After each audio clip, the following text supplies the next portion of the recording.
Our new reality is being pierced by a novel virus, COVID-19, lingering in our homes, offices, and streets, jabbing its fingers into our country's coffers, and playing front page on newspapers and lead stories whenever you stop for a watch.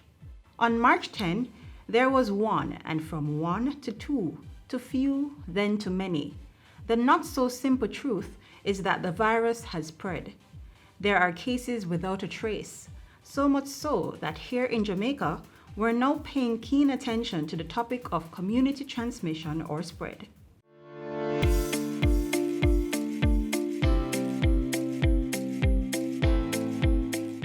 As it relates to COVID-19, community transmission or community spread means the source of the infection is unknown. So someone has become infected with the virus, but health officials are not sure where or how that person was infected. So the plan has always been to use restrictions to minimize, in the first instance, imported cases, to contain through contact tracing, through quarantining and isolation, the threat that may present itself in terms of potential cases, and to use that time to enhance the public health infrastructure in order to deal with what would have been an inevitable scenario given the nature of this virus, where it becomes more widespread across the country in terms of people picking up the virus from others and not even knowing that they have it because they may be asymptomatic and not knowing where it has come from, as is the case with earlier cases where we have a travel history that's linked to the virus.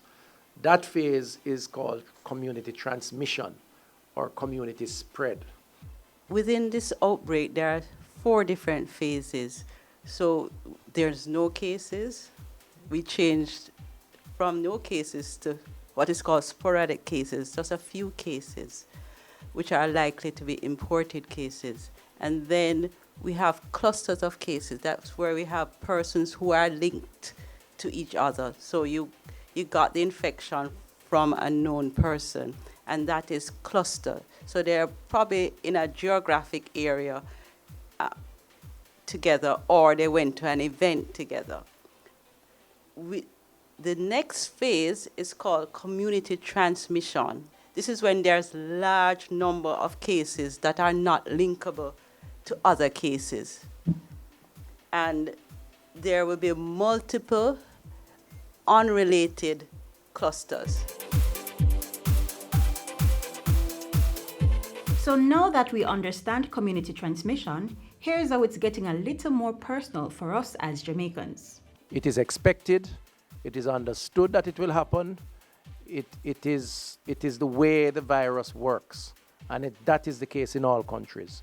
So when you hear us say we have cases under investigation, which sometimes we put in the releases, it means that some cases don't have an immediate and obvious connection with an original person who traveled in. We have to look at what we're seeing now. We are seeing more and more cases that are coming up without links. So it is telling us that we are having more and more local transmission of cases, and the numbers are getting larger and larger. So there is obviously a signal going out to all of us what we're dealing with. The issue of community transmission is one that we think needs to be ventilated and to hopefully generate greater levels of sensitivity and understanding by the general population.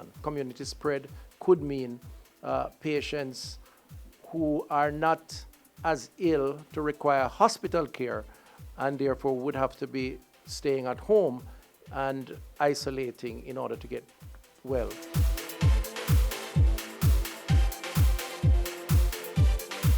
Practice social distancing. If you're in public, stand 6 feet away from the persons around you. Avoid public spaces or crowded areas. Stay home. If it's absolutely necessary that you go out, wear a mask. Always wash your hands with soap and water. And if you can't, use an alcohol-based hand sanitizer until you get access to soap and water.